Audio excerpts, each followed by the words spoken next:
कस्तो गर्मी हजुर यत्रो वर्ल्ड कप चलिरहेछ मलाई चिप्स किन्नु छ सन मसँग आज हेर्नु क्यासै छैन होला फोन पे अब यहाँ तल पसलमा फोन पे चल्दैन मलाई चिप्स चाहियो कि यत्रो वर्ल्ड कप चलाइरहेको 4 वर्षमा एकचोटि आउँछ मैले नकिनिदिनु भनेकै छैन क्या बट मसँग अहिले क्यास नभएको भएर नि मामुसँग माग्छ नि त अनि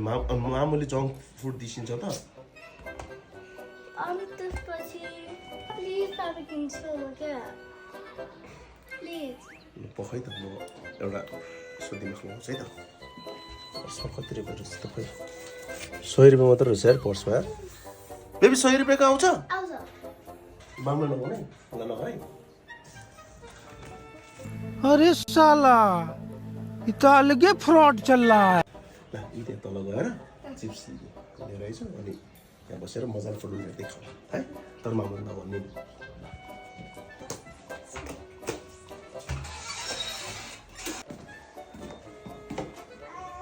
चियापत्ती किन्नु पठाउनु पर्यो कि हुँदैन अरे यहाँको पैसा कहाँ गएछ त अघि त यही राखेको थिएँ त मैले खोइ यहाँको पैसा खोइ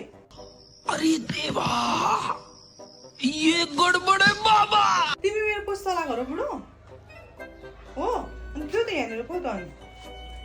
अनि चियापत्ती किन्नु पठाउनु पर्यो भनेर छोरीलाई देख्नु तिम्रो पैसा मैले त्यो पर्स हाल्नु चलाएको छैन म त फुटबल हेरेर हेरेछु त्यही पनि त्यस्तो चाहिँ अब 100 रुपियाँ लिने मान्छे हो म 1000 रुपियाँ झर्दाखेरि त 1000 भन्दा मुनिको त म कुनै नोटै टिप्दिनँ त्यस्ता 100 रुपियाँ त अम्माको पत्ता उडास्दै उडाइन्छ भाइ बाबा यो पसल त बन्दै रहेछ 100 रुपियाँको अब के गर्ने